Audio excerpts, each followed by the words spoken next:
El Señor promete que cada uno de sus hijos va a vivir una vida victoriosa espiritual. Pero a veces pasa que yo no siento esa victoria, o puede ser que las cosas se han puesto difíciles y no vemos la victoria que uno anhela, que uno ora, que uno le pide al Señor. La verdad es que aparece lo que podemos llamar un círculo de derrota espiritual que en el nombre de Jesús lo vamos a quebrar. Este círculo comienza cuando todos tenemos fe que mueve las montañas. Yo lo puedo en Jesús. Cuando de repente nos enfrentamos a una situación que produce intimidación, produce en nosotros inquietud. Puede ser algo, puede ser una persona, puede ser unas circunstancias que nos empieza a traer dudas. Así que esa fe empieza a menoscabarse, empezamos a dudar de lo que realmente el Señor nos había hablado, de la promesa del Señor, y resulta que al no ver la respuesta, entonces empezamos a frustrarnos. Y en esa frustración llega un momento que dice, ¿qué puedo hacer? Porque no avanzo, así que lo que creo que tengo que ir a la palabra de Dios. Y uno va a la palabra y dice, tienes que tener fe. Así que vuelvo otra vez a la fe. Y así nos pasamos la vida en ese círculo. Llega un momento que uno dice, a ver, esto no puede funcionar así. Algo hay que romper aquí. ¿Para qué? Con la fe puesta en manos del Señor, yo pueda avanzar y siga adelante.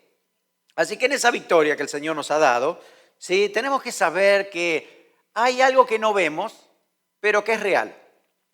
Dios nos ha dado fe, nos ha dado victoria contra el enemigo. Un enemigo que no vemos, que es invisible, pero que es real.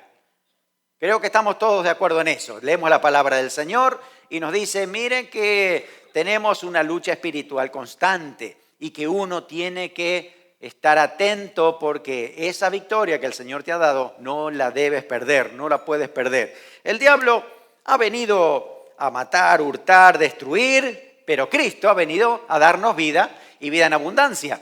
Depende de nuestro enfoque. Si nos enfocamos en lo que va a destruir el diablo o nos vamos a enfocar en la vida gloriosa que el Señor quiere darnos a nosotros a través de la fe.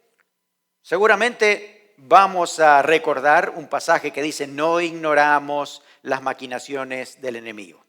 Y muchas veces puede ser que aparecen tentaciones para que podamos volver a viejos hábitos, tentaciones, dudas, las relaciones que a veces parece que se vuelven más tóxicas todavía, pensamientos de derrota, en fin, tantas cosas que pueden estar pasando y que a uno lo empiezan a intimidar, empieza a sentirse derrotado. Yo no sé si a usted le gusta algún deporte en particular, perdóneme que use el tema de los deportes, tal vez alguno puede tener otro ejemplo, pero cuando usted es fanático o seguidor de un equipo y usted ve que su equipo entra a la cancha o al estadio, lo que sea, con una cara como diciendo, estamos perdidos. Imagínense que su equipo entra así. Mira así, se hace la señal de la cruz, pide y así van entrando. Dígame, en serio, ¿usted cree que ese equipo va a ganar? Usted ya sabe que este equipo está perdido. ¿Por qué? Porque no hay actitud. La actitud es derrota. No, ya está listo. Ahora, quitemos deporte, pongamos creyentes. Creyentes en situaciones que debemos enfrentar y que parece que estamos así. Y no, el diablo es tremendo, es poderoso. Miren lo que hace con mis hijos, con mis vecinos, con esto. Y estamos así. Y la realidad es que eso marca cómo creemos que vamos a pasar esta batalla espiritual. Uno tiene que tener esa actitud de creer, de fe, de saber que voy adelante. Y yo quiero llevarlos a un pasaje de la palabra de Dios en el Salmo 42, versículo 9, la segunda parte, que nos habla, nos motiva a buscar la victoria del Señor y a tener la actitud correcta. ¿Cuál es la actitud correcta de un vencedor en Cristo? ¿Cuál es la actitud que debe tener aquel que dice, yo creo en el Señor, mi fe la pongo en manos del Señor y voy hacia la victoria que el Señor tiene para mi vida? Salmo 42, versículo 9.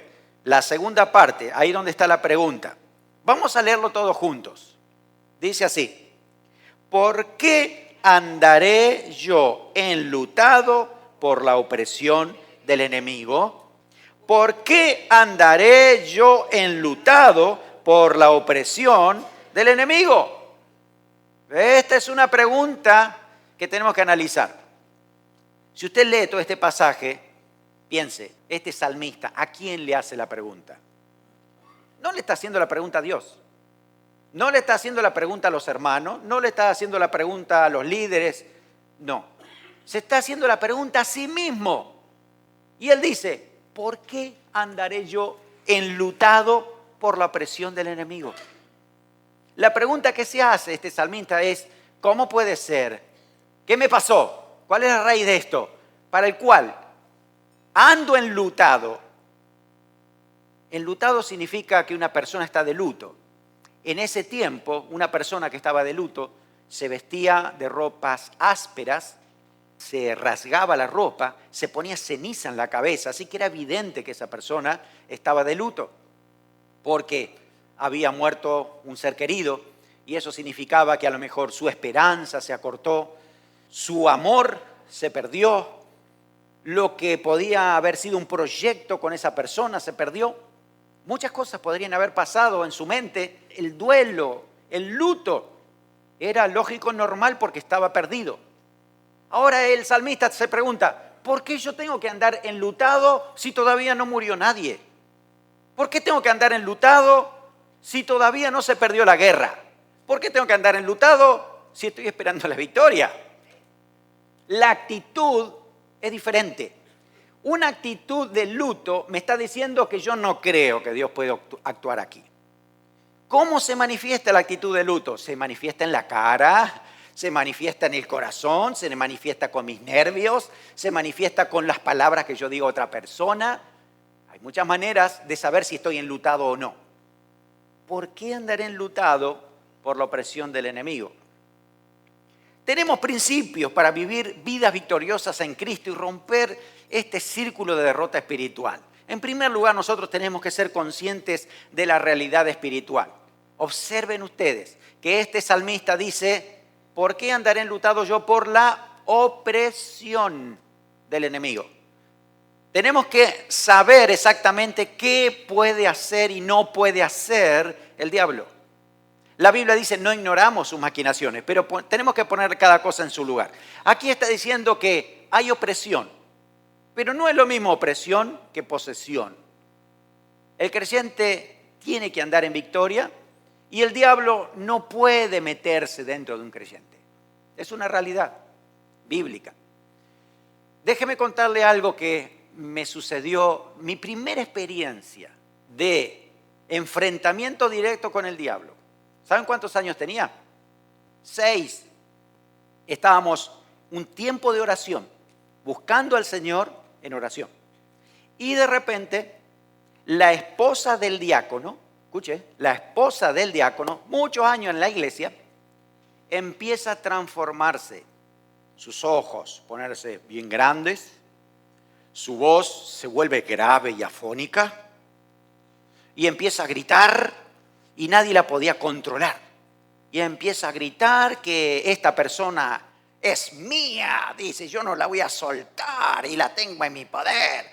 Y les digo con toda honestidad, era la primera vez que veíamos una persona poseída por el diablo en la vida. Era la primera vez también para la iglesia, era la primera vez para mis padres, para mí también. Nos enfocamos todos a orar en el nombre de Jesús. Este demonio se tiene que ir de esta persona. Así que orando y tomando mucho tiempo, al fin esta persona dice que ella gritó, no habíamos escuchado nosotros que haya gritado, pero ella dice gritó y algo se le salió y ahí quedó libre, ¿no? Bueno, gracias al Señor por esa victoria y lo que Dios había hecho. Pero la inquietud es, ¿cómo puede ser si era una persona que estaba en la iglesia, una cristiana, ¿no? Que el diablo le haya tomado así. Después, con el poquito tiempo, empezamos a investigar y nos dimos cuenta que esta santa hermana tiraba las cartas, el tarot en su casa. Y ella dice, yo no puedo profetizar en la iglesia, pero en mi casa sí. Así que los que quieren una profecía vayan a la casa. Profeta, sabe de dónde, ¿no? Esta persona pasó años en la iglesia disfrazada, pero realmente tenía ahí demonios en su vida. ¿Por qué? Porque no había aceptado a Cristo en su corazón. Estaba en la iglesia, pero eso no significa nada. Ella seguía haciendo su vida, era una curandera, por así decirlo, ¿no? Hasta que realmente se encontró con el Señor y entregó todo eso para que realmente sea libre. Entonces, por eso le digo, la realidad espiritual está. El diablo sabe cómo actuar. Tal vez en algunos los toma como poseídos, pero en otros el diablo no le conviene hacer eso. Tiene otra estrategia. El diablo prefiere usarlos en los gobiernos, usarlos en instituciones, en situaciones donde puede controlar de otra manera. Es más fácil para el diablo enceguecer a todo el mundo que manifestar demonios. Entonces, por eso, la estrategia del diablo hay que conocerla según lo que está entendiendo en la cultura. Por eso, el Dios de este siglo es Satanás, que enceguece. Entonces, cuando uno se enfrenta con una realidad espiritual, tiene que saber que hay opresión. El diablo usa la opresión. ¿Qué significa opresión? Según el diccionario, es fuerte oposición que busca influenciar negativamente pensamientos, comportamiento y espíritu con el fin de provocar destrucción. Es influencia, no es posesión. Nos vamos a encontrar que un creyente puede estar oprimido, pero nunca poseído. Oprimido desde afuera. El diablo puede usar cualquier situación o personas para oprimirnos, para intentar oprimirnos. ¿Cómo trabaja? Con influencia. El diablo siembra pensamientos. Hay personas que por ahí están muy bien y de repente tienen un pensamiento rarísimo. ¿Y qué pasó? ¿Está poseída? No, pero escuchó al diablo un pensamiento y terminó diciendo algo fuera de la voluntad de Dios. Ustedes saben que eso es bíblico. Le pasó a Pedro. Pedro estaba al lado de Jesús y de repente dijo, no vayas a la cruz. Y Jesús dijo, apártate de mí, Satanás, porque estás atrás de todo esto. ¿Pedro estaba endemoniado? No, simplemente había escuchado que el diablo dijo eso y él lo transmitió. Entonces, podemos estar rodeados de personas muy buenas, pero a lo mejor carnales. Personas muy buenas, pero a lo mejor que no tienen idea de lo que puede estar pasando a nivel espiritual. Y también nosotros debemos tener cuidado de no recibir ninguna influencia del enemigo, en cuanto a pensamiento, digo, ¿no? Tener cuidado en eso. Entonces eso significa que tú comienzas tu día o tu semana con fe, con victoria, porque el Señor quiere hacer algo tremendo contigo, y empiezas a escuchar por allí, tal vez sea alguien de la familia, con alguna influencia del diablo. Tal vez puede ser algún hijo, puede ser un padre, puede ser un pariente, pero cualquier persona pueda recibir una influencia, ¿no? Y transmitirla con palabra. Entonces, mira, tú venías con fe, con autoridad y de repente escuchas algo así, tienes que empezar a identificar la situación. Tienes que saber qué está pasando en esta realidad espiritual. ¿Qué quiere lograr el diablo con esto? Por eso, identifica si son personas, identifica si es algo en el trabajo. Si el diablo quiere apartarte del trabajo o que no seas luz o quiere tentarte, ten cuidado, fíjate dónde está la artimaña del diablo. Puede ser inclusive, miren lo que le voy a decir, a través de hermanos de la iglesia. Puede ser que un hermano que no andaba muy bien ese día, escuchó a su carne, o escuchó al diablo, o hizo algo que no era correcto del todo, y a ti te afectó. Y te afectó tanto que a lo mejor, Dios, yo no sé, no, yo mejor con esta iglesia, mira. Entonces uno empieza a escuchar al enemigo e ir por otro canal. El diablo es muy astuto y él sabe cómo hacer las cosas para que esas artimañas funcionen. Por eso uno tiene que identificar la situación. Es decir, si hay una opresión, tengo que identificarla, tengo que saber que esto viene de parte del diablo. Efesios capítulo 6, el versículo 12, dice, porque no tenemos lucha contra sangre y carne, sino contra principados, contra potestades, contra los gobernadores de las tinieblas de este siglo, contra huestes espirituales de maldad en las regiones celestes. Es una lucha cuerpo a cuerpo. Es una lucha que tenemos diaria y no son con las personas, ¿saben? El rey David lo sabía. El rey David, que también fue salmista y alababa al Señor, él sabía dónde estaban sus enemigos. Pero él sabía también que su peor enemigo era el rey Saúl. El rey Saúl, una persona que había sido ungida de parte de Dios. Que David dice que él iba con su arpa a tocar, a interpretar buena música, para que cuando un demonio estaba apoderándose de Saúl, él tocaba y con su música lo calmaba. Miren ustedes que el pasaje de primera de Samuel capítulo 16 dice que el espíritu de Jehová se apartó de Saúl. Entonces, un espíritu malo le atormentó. No estaban los dos juntos, ¿eh? El espíritu de Jehová se fue de Saúl y entonces un espíritu malo lo atormentaba. David sabía eso, él estaba ahí, él sabe de qué se trata. Así que él sabía que la lucha no era contra las personas, no era directamente contra Saúl. Él sabía que era el enemigo que estaba atrás de Saúl. Eso es lo que nosotros debemos recordar hoy. No tenemos luchas contra personas. No son nuestros hijos la lucha, no son nuestros familiares, no son los compañeros de trabajo y estudio. Es Satanás atrás de todo lo que está pasando. Identifica el momento y aprende a saber qué está pasando en la realidad espiritual. El Espíritu Santo que está en nosotros nos va a ayudar a entender qué es lo que está sucediendo. Te va a poner una alarma y decir, ten cuidado, mira que esto no viene de Dios. Esto es una tentación, es una artimaña, es una estrategia, debes tener cuidado. También, además de ser oprimidos, nosotros podemos recibir acechanzas del diablo. Efesios capítulo 6, versículo 11, dice que tenemos que estar vestidos de la armadura de Dios para estar firmes contra las acechanzas del diablo. ¿Qué significa esto? Que el diablo está al acecho contra todo cristiano. Pedro dice, como un león rugiente buscando a quien devorar. El acecho es buscar el punto débil. ¿Tú sabes cuáles son tus puntos débiles? Miren, pueden ser muy buenos algunos aspectos de tu vida. Por ejemplo, la puntualidad. Yo soy sumamente puntual, pero a veces suceden cosas que no las manejo yo, no lo puedo controlar. Y se me está haciendo tarde, entonces me empiezo a poner nervioso. Tengo que llegar a tiempo. ¿Qué pasó con esto? No sé si a ti te pasa también.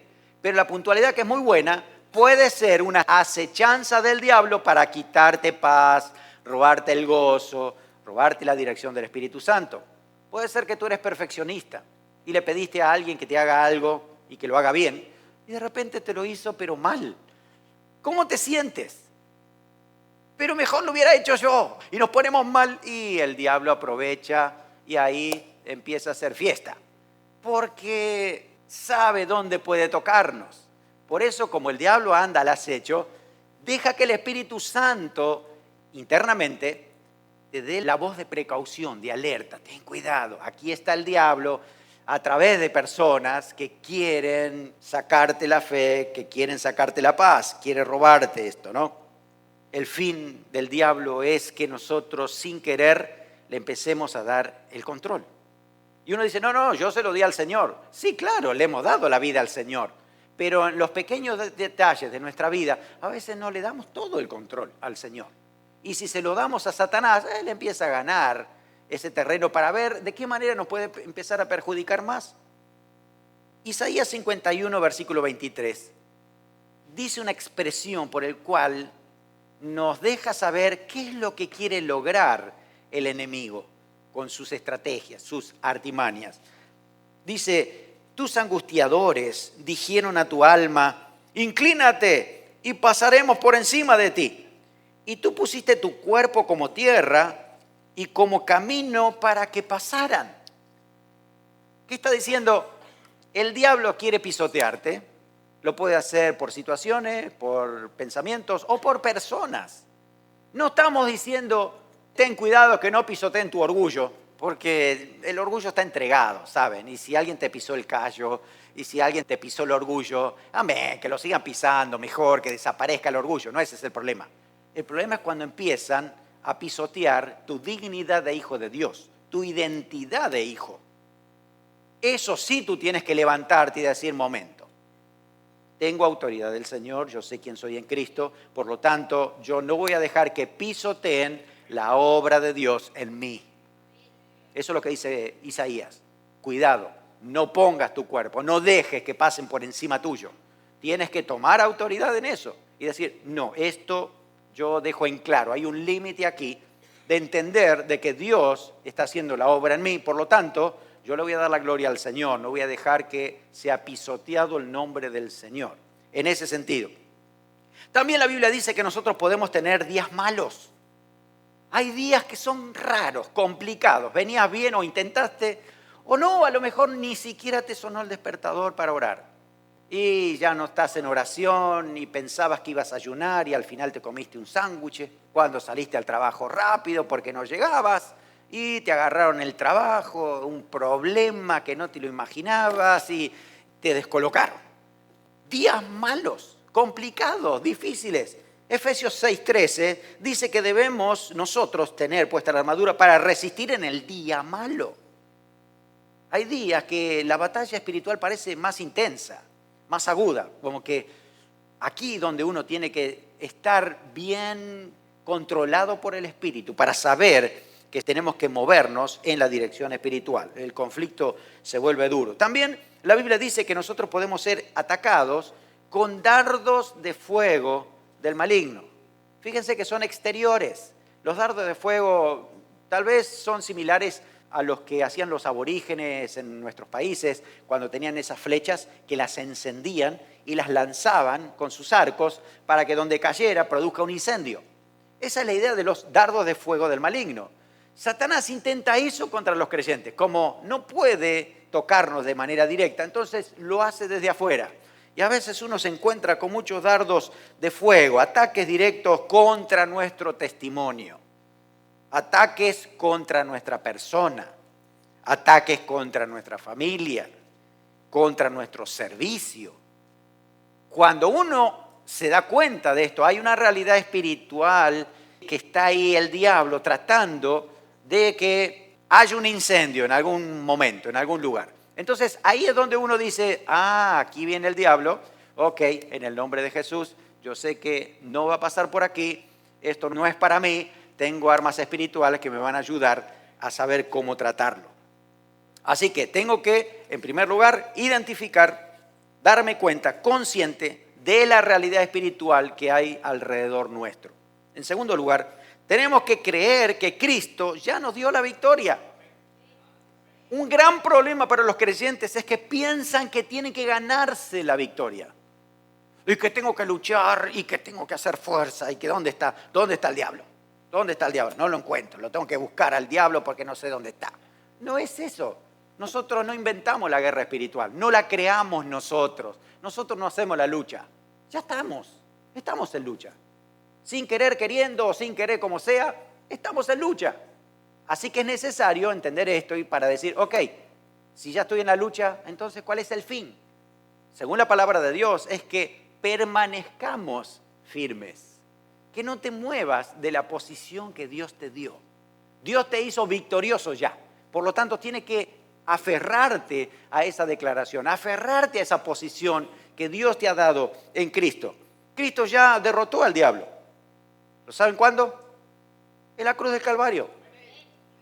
Adán y Eva venían muy bien en la vida hasta que le hicieron caso al diablo a través de la serpiente. Entonces, como le entregaron su voluntad al diablo, el diablo la tomó. Y por eso el mundo estaba bajo el maligno.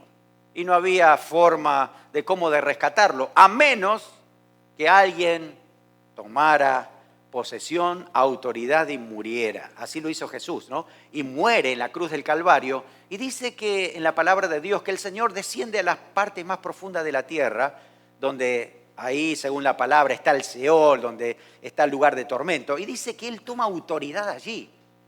Toma toda autoridad. Por lo tanto, en los cielos, en la tierra y debajo de la tierra, dice la palabra, Él toma toda autoridad. Cristo ha ganado, ha vencido y tiene toda autoridad. Y ¿saben qué? Dice, y yo, dice el Señor, la delegué en ti. La autoridad que ganó en la cruz del Calvario la delegó en ti y en mí. Así que somos victoriosos por la obra de Cristo, no por lo que nosotros pudiéramos hacer. Nosotros no estamos capacitados para ganarle al diablo. con nuestras propias armas carnales, con nuestras propias ideas, con nuestra propia forma de ser, porque somos humanos y no tenemos ese poder. El Espíritu Santo lo hace en nosotros a través de la victoria de Cristo lograda en la cruz del Calvario. Amén. Amén. Colosenses capítulo 2, versículo 13 al 15. Escuche lo que dice. Y a vosotros, estando muertos en pecados y en la incircuncisión de vuestra carne, os dio vida juntamente con Él, perdonándoos todos los pecados, anulando el acta de los decretos que había contra nosotros, que nos era contraria, quitándola del medio y clavándola en la cruz. Y despojando a los principados y a las potestades, los exhibió públicamente, triunfando sobre ellos en la cruz. Esta declaración, hermanos, tiene que estar en nuestra vida permanentemente. Así que cuando el diablo venga con sus artimañas, con sus ataques, recuerde, el Señor ya logró la victoria. Estás vencido. No hay nada mejor decirle al diablo, diablo, estás vencido. Cristo ya te venció en la cruz del Calvario. Y lo que debemos hacer ahora es apropiarnos por fe de esa victoria del Señor. Cuando somos hijos, ¿no se imaginan ustedes todos los beneficios que podamos lograr por el sacrificio de Cristo? El Señor lo ha logrado por nosotros. Y al ser hijo, dice la palabra de Dios que a un hijo de Dios, Satanás no lo puede tocar. Alguna vez yo le conté, había un hermano de Peguajó, de nuestro pueblo, que una bruja, una curandera, agarró su foto y cuando iba a poner los alfileres dice, no puedo, esta persona tiene un espíritu superior, no puedo hacer nada. Así es.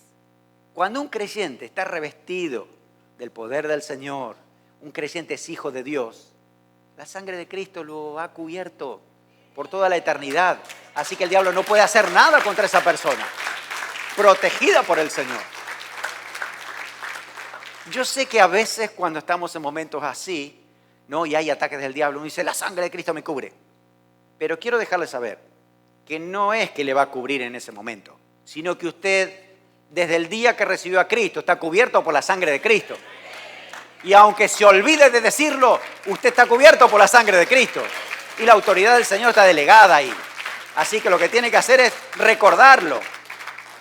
Recuerdo que estoy cubierto con la sangre de Cristo, porque el Señor ya lo hizo por mí en la cruz del Calvario. Así que cuando uno es hijo de Dios, es intocable para el diablo. Si no me cree, lo dice 1 de Juan 5:18. Dice, sabemos que todo aquel que ha nacido de Dios no practica el pecado, pues aquel que fue engendrado por Dios le guarda y el maligno no le toca. Aleluya. Anótese ese versículo, 1 de Juan 5:18. El diablo no puede tocar a un hijo de Dios, porque está cubierto. El Señor lo protege. Todo lo que va a suceder será exterior y uno no tiene que hacerle caso al enemigo. Tiene que estar en posición de victoria en Cristo. A los hermanos nuevos quiero darle una ilustración que conté hace muchos años atrás. Así que los hermanos que hace tiempo que están en la iglesia, hazme cuenta que esta es la primera vez que lo escuchan. Había una vez un gallinero y todas las gallinas se reunieron porque tenían un gran problema. El zorro venía todas las noches y se comía una gallina. Así que las gallinas se reunieron, hicieron una reunión congregacional y dijeron, ¿qué podemos hacer para evitar este tormento que tenemos todas las noches? Entonces, allá salió una diaconisa tal vez del grupo, ¿por qué no nos vamos arriba del árbol? Y estamos todas ahí arriba. Ok, buena idea, vamos para allí. Así que se subieron todos arriba del árbol y ahí estaban todas las gallinas. A la noche aparece el zorro y una gallina empezó a ver y a mirar y dice, yo no sé si esto nos va a servir, ¿qué estará haciendo el zorro?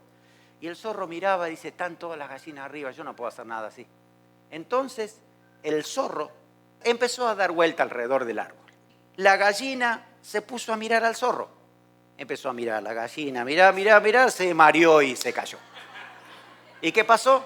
La moraleja, el zorro se volvió a comer otra gallina. Yo creo que tiene mucha aplicación para nuestra vida espiritual.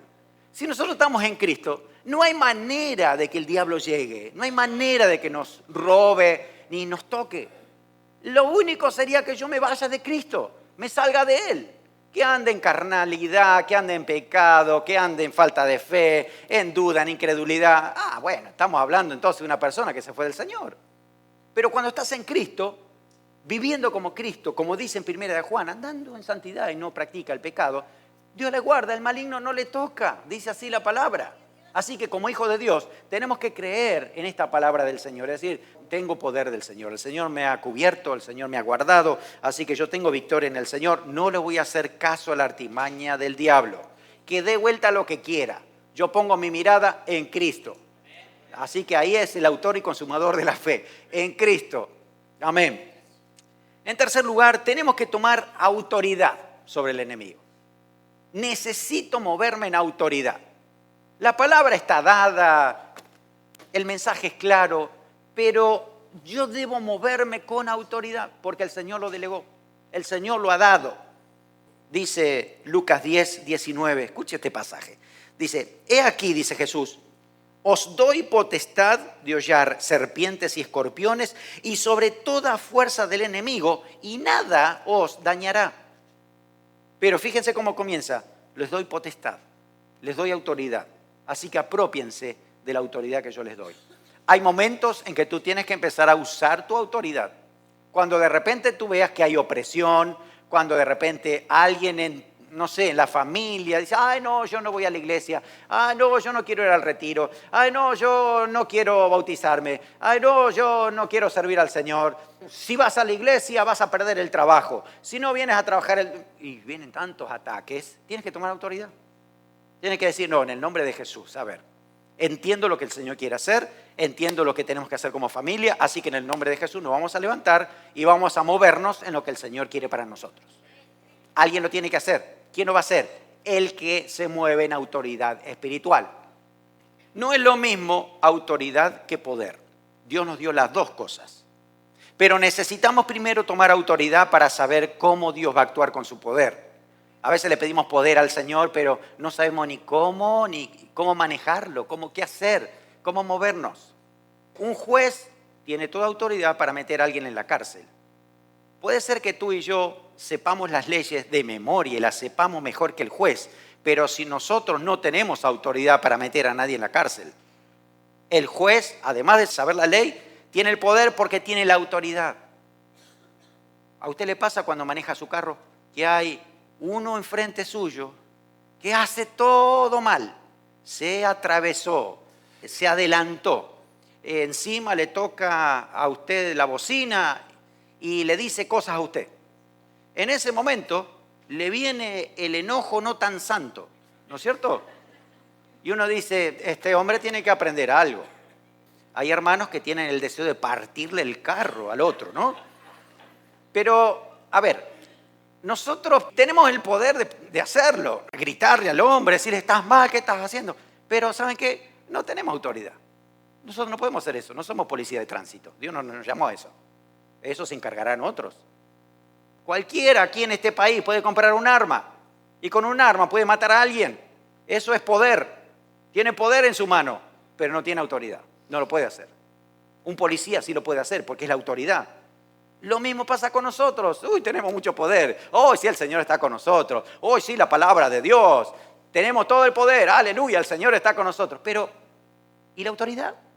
Tengo que moverme con la autoridad para decir, no, sí, yo soy hijo de Dios y Dios me dio el poder. Sí, recuerdo, la palabra me dijo así que no, en el nombre de Jesús yo pongo límite. Esto no va a ser así. Vamos a movernos como Dios dice en su palabra.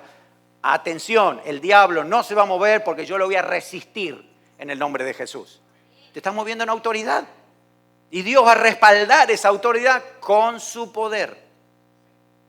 Pero ¿por qué tendría que dar poder si no nos movemos en autoridad? Tomar autoridad en el nombre de Jesús y crean que en esa autoridad Dios le da poder. Así que pueden hasta echar fuera el demonio porque tienen autoridad y con autoridad también poder. Los doy potestad, dijo Jesús, de hollar serpientes, escorpiones, sobre toda fuerza del enemigo y nada os dañará. Ese poder viene también del Espíritu Santo. Ejerzamos autoridad no creyendo en las artimañas del diablo, creyendo en el poder del Señor. No pierdas tiempo estudiando las artimañas del diablo. Por favor, tome ese consejo. A veces nos enfocamos tanto en estudiar al diablo, qué va a hacer, cuáles son las artimañas del diablo, qué puede, qué no puede. Hay algunos que hasta agarran mapas a ver dónde está el diablo. Hay algunos otros, en serio les digo, hay otros que empiezan a ver cómo se llaman los demonios, empiezan a anotar los nombres de los demonios. Yo ni siquiera todavía he encontrado el demonio de Pehuajó con tanto nombre que había. Y eso no sirve de nada, no te lleva a nada, no es productivo. Ni siquiera es bíblico, porque la Biblia no dice que hagamos eso. No ignoramos sus maquinaciones, pero enfócate en aprender de Cristo, aprender del Señor, aprender quién es Cristo y en la victoria que el Señor ha logrado por ti. Ese es tu enfoque. Así que eso te alimenta la fe y te alimenta la autoridad. Amén. Por último, nosotros tenemos que usar nuestras armas espirituales. El Señor nos ha dado armas espirituales para estar firme contra las acechanzas del diablo. Efesios capítulo 6, versículo 10 dice: por lo demás, hermanos míos, fortaleceos en el Señor y en el poder de su fuerza. Este pasaje nos dice que lo primero que necesitamos es fortalecernos en el Señor. Hay fuerza nueva en el Señor. Para romper estos círculos tenemos que tomar autoridad en el Señor y recordar la palabra, que el Señor es el que nos fortalece nuestra fe. La palabra en griego es endinamis, de aquí viene dinamita, el poder explosivo. Hacer que alguien tenga la capacidad de hacer o de experimentar algo. Todavía estamos discutiendo si la palabra empoderar está bien o no en español, pero esa es la idea, de tomar poder, de movernos en el poder. La palabra también es energizar. ¿Vieron ustedes una propaganda de un conejo que anda tocando el tamborcito todo el tiempo? No se para nunca. Vienen hasta los extraterrestres porque quieren ver a ver qué pasa con este conejo. Es tremendo. Parece un creciente de Icre, ¿no es cierto? ¿Por qué este conejo tiene tanta energía? ¿Por qué? Porque se puso las pilas. ¿Cómo se llama la pila? Energía, de acá viene esa palabra. Necesitamos tomar energía. ¿En qué? En el Señor. Dios es el que nos capacita con fuerza nueva. Renovar esa energía en el nombre de Jesús, en la presencia del Señor. Recordar cuánto nos ama el Señor, cuánto va a hacer por nosotros, el poder de su fuerza, el poder del control del Señor. También la palabra nos dice que tenemos armaduras, la armadura de Dios, Efesios 6:11, vestidos de toda la armadura de Dios para estar firmes. La armadura de Dios es defensiva, no es para atacar al diablo, es para defender. Toda la armadura es de defensa. Dice del 14 al 17, estad firmes, ceñido vuestro lomo con la verdad, es decir, un cinturón que puedes allí poner tu espada, puedes poner muchas cosas allí y que te mantiene firme en esa posición. Después dice, con la coraza de justicia, es decir, todo tu cuerpo, todo tu corazón cubierto por una actitud de justicia correcta, haces las cosas correctamente, andas en la justicia de Cristo.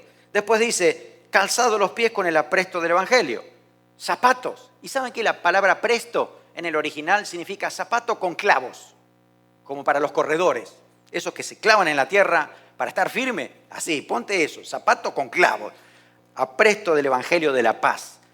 La paz del Señor gobierna nuestra vida y nos da esa posición de firmeza, donde me quedo plantado porque yo sé que el Señor me ha dado paz. Allí está la oportunidad para permanecer firme. También dice tomar el escudo de la fe. El escudo no era el chiquitito, es el escudo grande, esos cuadrados grandes que protegen todo el cuerpo. Por eso la fe lo que hace es proteger tu posición, levantar tu escudo por fe para apagar todos los dardos de fuego del maligno. Así que cualquier opresión, cualquier situación que venga a tu vida, tú dices, yo tengo fe en el sacrificio de Cristo, en la obra de Cristo y en la autoridad que el Señor me dio. Tu escudo de la fe está ahí firme contra cualquier artimaña del enemigo. También dice, tomad el yelmo de la salvación, el casco. También es de protección de tu cabeza, tus pensamientos, protegidos por la palabra de Cristo, por la obra de Cristo en tu vida. Y por último dice, toma la espada del Espíritu. Algunos piensan que es una espada larga para ir a atacar. No. En el original es una espada cortita, más bien es un cuchillo, para defensa personal, es decir, batalla cuerpo a cuerpo, pero es para defenderte más bien, no es para atacar. Fíjense que toda la armadura es para mantener la posición de firmeza que Dios logró por ti. Todas las armaduras que aparecen en la Biblia para un creyente, ¿sí?, son espirituales. Es para tomar autoridad y moverte y saber que Cristo lo logró por ti. Has recibido a Cristo en tu corazón, el Espíritu Santo está en ti, tienes autoridad, tienes poder, estás cubierto por el Señor, así que muévete en la autoridad que el Señor te ha dado. También tenemos que usar de discernimiento espiritual en todo momento. Primera de Juan 4:1 dice: amados, no creáis a todo espíritu, sino probad los espíritus si son de Dios. Nos recuerda la palabra de que no todos los espíritus de las personas son de Dios, otros son del diablo, otros son carnales. ¿Cómo sabemos la diferencia? Por el Espíritu Santo. No hay otra manera. El Espíritu Santo es que te va a decir con discernimiento qué es lo que está sucediendo aquí. ¿Con qué espíritu viene una persona? Realmente necesitamos renovarnos en el poder del Espíritu Santo para actuar. Y por último, Efesios 6:18 dice: orando en todo tiempo, con toda oración y súplica en el Espíritu, velando en ello con toda perseverancia y súplica por todos los santos. Es una oración que persevera, una oración que intercede por otros, es una oración constante y sin cesar. Es lo que nos recuerda. La oración es conectados con el Señor permanentemente para que el Señor nos recuerde la victoria que el Señor ya ha logrado por nosotros. Hermano, tienes que creer que el diablo está derrotado. El diablo puede moverse y hacer muchas artimañas, pero está vencido en la cruz del Calvario y a ti el Señor te ha dado autoridad delegada. Así que estar alerta ante cualquier maquinación, recordar y tomar nuestra posición como hijo del Señor. Tenemos que usar discernimiento espiritual, tenemos que usar la autoridad que el Señor nos dio. Tenemos que resistir al diablo para que huya. Tenemos que proclamar su victoria. Saben que en Cristo dice la palabra que somos más que vencedores. Más que vencedores. No podemos ignorar la realidad espiritual que está alrededor nuestro. Observa lo que está pasando a tu alrededor. Observa lo que puede estar pasando en tu familia, en tu casa, en la iglesia, en la comunidad, en el mundo. Observa lo que está pasando. Necesitamos nosotros tener ese discernimiento espiritual para entender qué es lo que Dios quiere hacer aquí. ¿Cómo me voy a mover ahora? ¿Cómo el Señor va a mover su poder a través de la autoridad que yo ejerza? Por eso es parte de mi responsabilidad movernos en el poder del Espíritu Santo. Primera de Juan 4:4 dice: hijitos, vosotros sois de Dios y lo habéis vencido, porque mayor es el que está en vosotros que el que está en el mundo. ¿Cuánto lo creen? Vamos a ponernos de pie y vamos a orar. Dios tiene poder. Dios quiere renovar ese poder en nuestras vidas. Dios quiere saber que cada uno de nosotros, como hijos de Dios, el Señor nos ha delegado ese poder. Yo quiero invitarte a que puedas cerrar tus ojos. Quiero hacer un primer llamado por si alguien todavía no ha recibido a Cristo en su corazón, no le ha pedido al Señor que lo haga un hijo de Dios. Si tú quieres tener autoridad, realmente tienes que tener primero una cédula de identidad que dice que eres hijo de Dios. Tiene que estar tu nombre anotado en el libro de la vida, porque si no, no tienes autoridad. Tu nombre estará anotado en el libro de la vida cuando tú le entregas tu vida entera al Señor Jesús. Reconoces tus pecados, te arrepientes de ellos y le dices al Señor: yo quiero ahora una nueva vida